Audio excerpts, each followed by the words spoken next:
This boy is envied by all males for living with the 5 most beautiful girls in the world. Only the boy himself knows how miserable his life truly is. The boy's name is Arata. He's never had a girlfriend his entire life, all because of his 2 older sisters and 3 younger sisters. His youngest sister Katono can't reach her own back when bathing, so she always asks Arata to scrub it for her. From morning till night, Arata constantly sees these beautiful girls around him. As a result, his standards for romance have become impossibly high, and he becomes reluctant to pursue any real relationship. In addition, because Arata is a boy, he has to compromise every time he quarrels with his sisters. One day, Arata is chatting with his brother Shion, and he asks Shion for advice on how to get a girlfriend.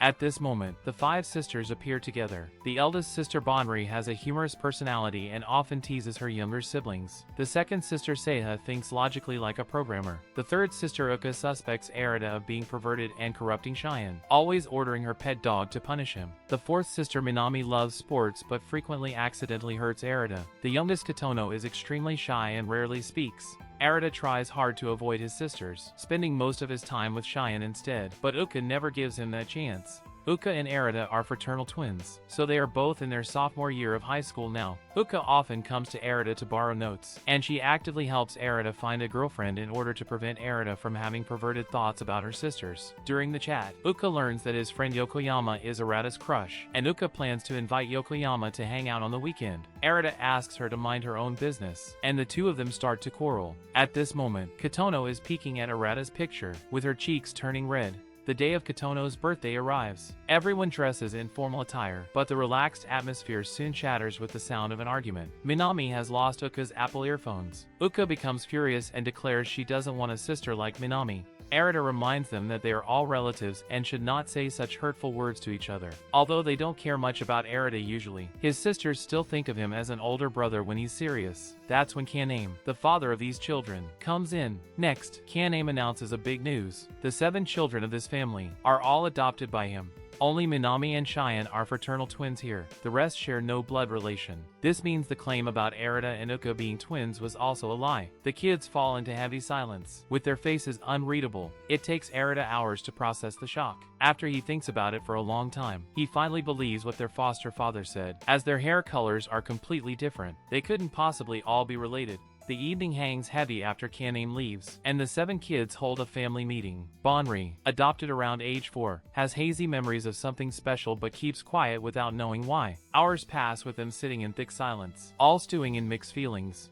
At this moment, Uka is asking Shion about something that happened in the past. At that time, they accidentally saw Arata on top of Katono. No matter how they questioned him, Arata refused to explain. Shion is one of the few people who knows the truth, and he helps Arata clear up the misunderstanding. In fact, that day, Katono confessed to her brother Arata, and she was very emotional at the time. When Arata tried calming her down, they tripped. Arata takes the blame in silence because exposing the truth would have had a bad impact on Katono. After learning the truth, Uka becomes even more worried. Now that they're not blood-related, Katono is very likely to develop special feelings for Arata again. And sure enough, Katono does exactly what Uka predicted. Arata tries to calm down by taking a shower, but unexpectedly encounters Katono, who didn't lock the door. Arata decides to come back later, but Katono calls out to him, hoping her brother will help wash her back like before. Suddenly, Katono hugs Arata and confesses once again. Luckily, Arata has principles. He tells Katono teenagers often mix up respect and crushes. As her brother, he'll keep watching over her until the day she becomes a bride. Then, Arata rushes back to his room, only to find Seiha there as well. But something even more terrifying happens. Seiha pushes Arata onto the bed and presses her face against his chest. Arata panics, thinking Seiha likes him like Katono does, and cold sweat drips down his neck. But it's just a misunderstanding. It turns out Seiha had been heading to the bath earlier and overheard Katono's conversation with him.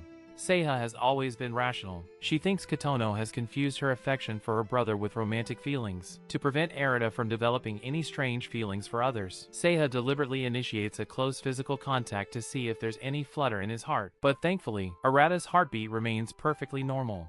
However, Seiha doesn't let her guard down. She educates Arata about the dangers of marriage between close relatives. Arata feels quite helpless, not to mention that he doesn't have any strange thoughts about his sisters. Even if he did, there's no blood relation between them. After finally getting rid of Seiha, Arata falls into a state of insomnia. Fortunately, by morning, Arata notices that his sisters are acting completely normal. Bonri is still joking around. On his way to school, Arata encounters a few of his other sisters, and they also behave just like usual. It seems that Arata is the one most affected by everything. His mind is completely in a mess all day. After school, he runs into Minami. This athletic girl is very popular, and her fans often ask for pictures with her. Arata can't help but feel that he has less charm with girls than his sister does. But soon, Arata regains his confidence. Minami has great athletic talent but is absolutely terrible at math and ends up failing her exam. Arata takes her to a karaoke place to help her study, but Minami completely doesn't understand. After a short while, she starts singing instead. Arata is touched by his sister's optimism and decides not to pressure her to study anymore.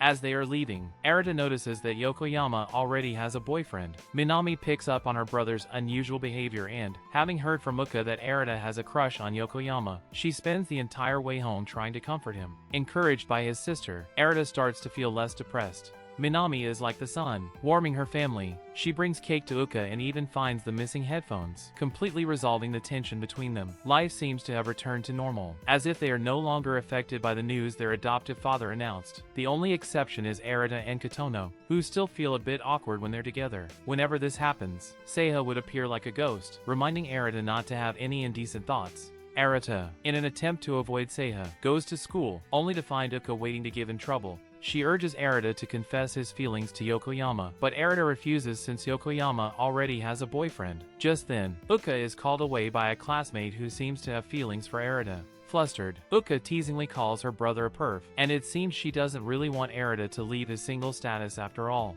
Soon, the weekend arrives, and Arata and his family head to the water park. Katono's birthday party had a tense atmosphere, so they have agreed to come to the water park for a make-up celebration. Bonri and Arata go to buy snacks, while the others promise to wait at the spot. When Arata returns, however, he finds that none of his family members are there. He tries calling them, but no one answers. Carrying all those snacks, Arata feels exhausted, while Bonri has a small appetite, leaving Arata to finish them all by himself. During these moments of being alone, Bonri always enjoys teasing her younger brother. With just a few ambiguous words, she can make Arata's face turn red. This is one of Arata's struggles. After all, he's at an age full of hormones, and it's not easy to suppress himself.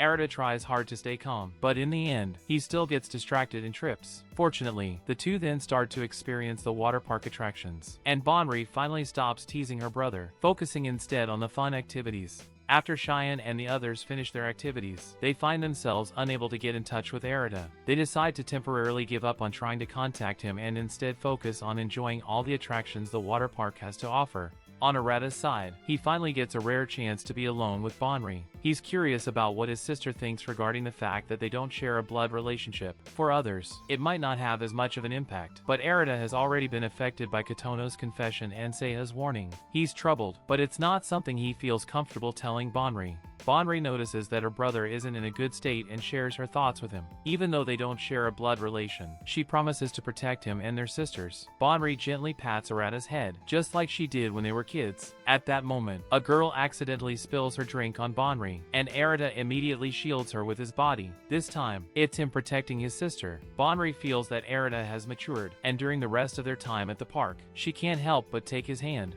Later that night, the two groups finally reunite, while the two younger brothers and Katono are away at the restroom. Seiha takes the opportunity to tell the rest of the group about Katono's confession and the test she conducted on Arata. Uka hesitates for a moment, but then she reveals Katono's previous confession to the sisters as well. The situation is now very serious, and it leaves all four girls deeply troubled. Since Katono learned that she and Arata don't share a blood relationship, the suppressed feelings she has for him have resurfaced. They all agree to pretend they don't know about it for now, while observing Katono and searching for a way to resolve the situation.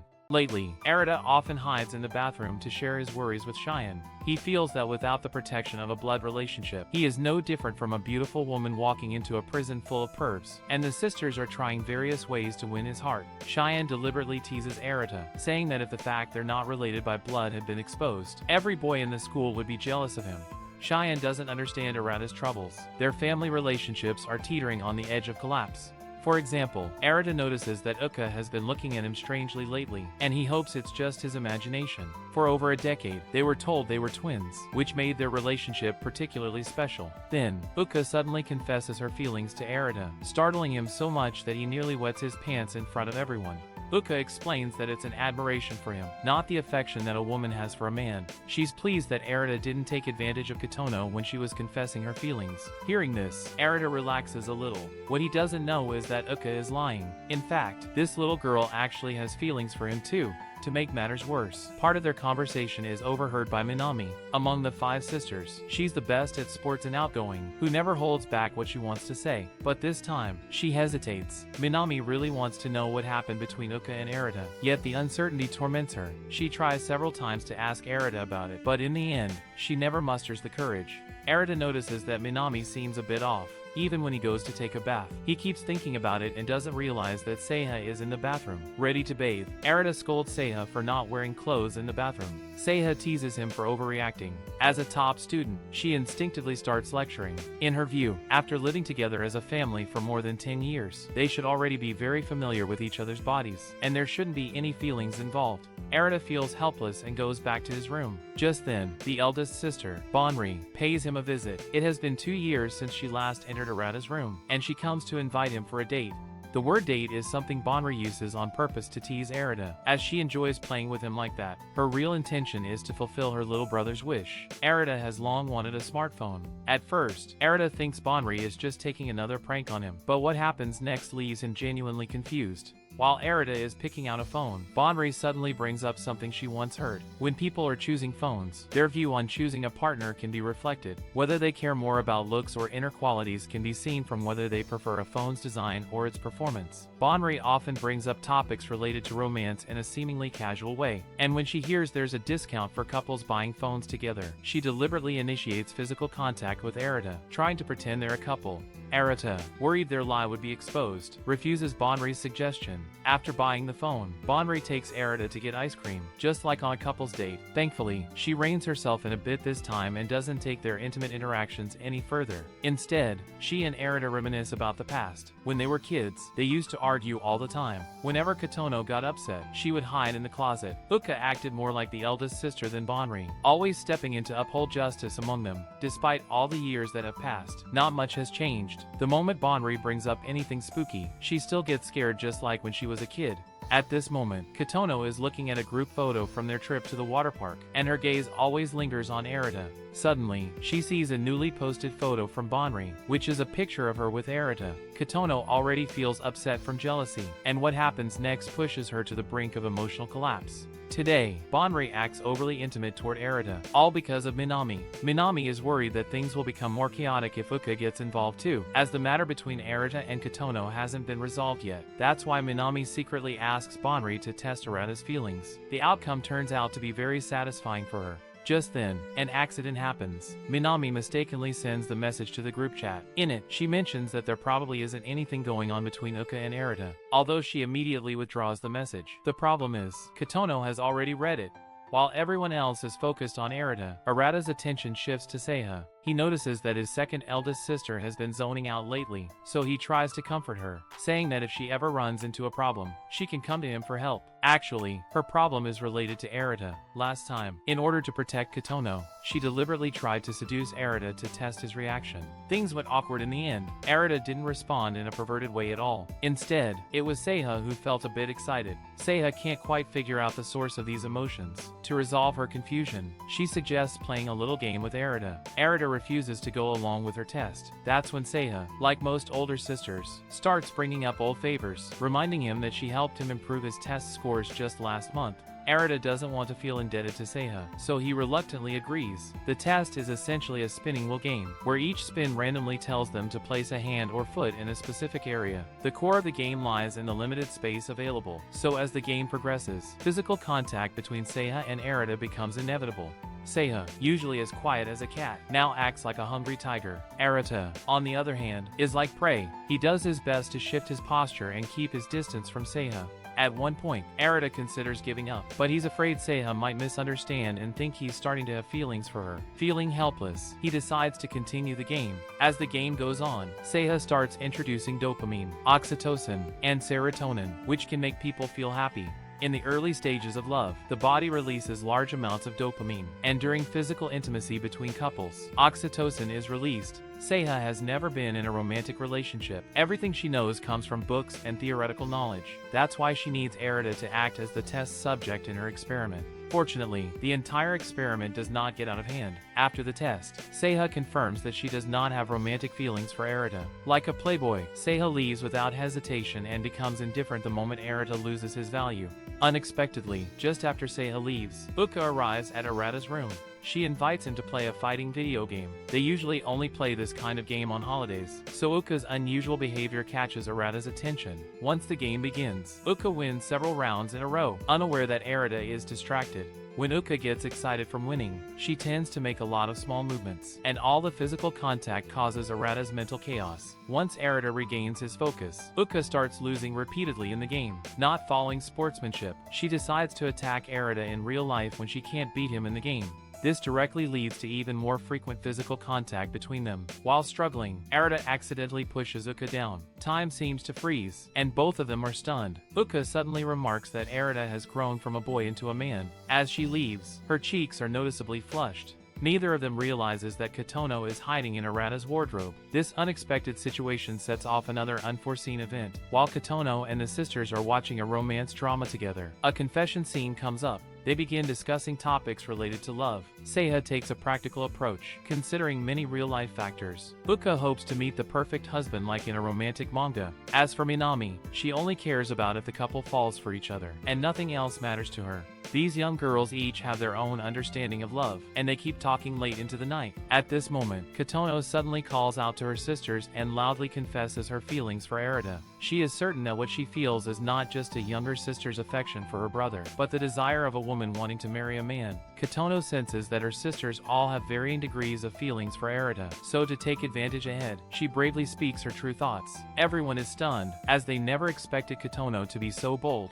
At this moment, Kaname is asking Arata how's everything going at home lately. Arata actually has a suspicion that Kaname must have had some special reason for revealing that they are not biologically related. He promises his adoptive father that as the eldest son of the family, he will definitely protect his family well. Kaname feels very relieved. Then he talks about Arata's love life, which makes Arata very shy, and he asks back about his adoptive father's own romance. Kaname rarely talks about his wife Chihiro. Since she passed away, only one photo of her is left at home. Kaname's impression of her can be summed up in 3 words: beautiful, young, and warm. Here, a story from Chihiro's childhood is revealed. She wrote a letter asking about the well-being of her brothers and sisters. This part carries limited information, so let's have a guess on what the author is trying to imply. The following story focuses on Minami, who is preparing for an important upcoming tennis match. Minami often gets distracted, constantly thinking about the night Katono ran back to her room. Besides Katono, Hinata also brings trouble to Minami. She is Minami's senior and a veteran member of the tennis team. Hinata has great tennis skills, and she has always held the position of the team's #1 ace. Until Minami, a genius, appeared and changed everything. Minami has the ability to compete for an Olympic gold medal, bringing countless honors to the school's tennis team. Therefore, Minami occupies the women's singles spots in all tennis competitions, and the sports student scholarship is hers as well. Hinata was originally recommended by her teacher to enter university with a scholarship and might have had the chance to become a professional tennis player. Now that Minami's brilliance has overshadowed hers, Hinata can only accept her parents' arrangements and give up university after graduating from high school to start looking for a job. In reality, many high school students enter society directly after graduation. They need to earn money to support their families. In the process, the talents of some are buried and go unnoticed. Therefore, Minami always feels like she took away her senior's opportunity. Yet, since they have a good relationship, she feels both guilty and determined to win a trophy for Hinata. Besides, Minami has a secret. She is actually injured and feels pain every time she trains and competes. The family's housekeeper accidentally discovers Minami's bandaged injury and tells Arata about it. It must be admitted that sometimes this boy does show the responsibility of an eldest son. Arata respects Minami's decision to compete, but he reminds his sister to go to the hospital for a thorough examination. Before that, Arata first checks Minami's injured ankle himself. As a way of thanks, Minami also helps her brother stretch his ligaments. During this process, the physical contact between the siblings makes Arata very shy. Fortunately, Minami is very outgoing and doesn't think of anything inappropriate. The troubles is that Kotono notices Arata and Minami have been getting closer lately, and she worries that she has gained another rival in love. Soon, an even bigger problem arises. On the day of Minami's tennis final, Arata wakes up very early. At first, everything seems normal. Bonri wears skimpy dresses and teases Arata as usual, making her brother feel nervous early in the morning. This usual atmosphere continues for 3 minutes until someone notices that Minami is missing. They ask everyone in the house, but no one has seen her. The important point is that Minami's tennis shoes are still at home. Here is the recap of episodes 4 to 6. Besides the intimate moments between Arata and his sisters, the author gradually shifts focus to other characters. Minami struggles with the trouble that her senior Hinata brings to her, while Uka and Kotono feel troubled because of Arata. Meanwhile, their adoptive mother Chihiro appears through flashbacks, bringing many mysteries. Both Chihiro and Shion have white hair, which raises the possibility they might be biological mother and child. Also, Chihiro's letter to her siblings is unusual since most families don't have so many children, nor live apart like theirs. Considering Kaname and Chihiro adopted a group of children, I think it's possible Chihiro herself was an orphan, separated from her siblings in the orphanage and adopted by different families. These are just my speculations based on limited information. If anyone has other opinions, feel free to share it in the comments. Well, today's recap ends here. If you want to know the subsequent story of this anime, please say keep going in the comment area. Lastly, and the most importantly, please subscribe to my channel. See you next time.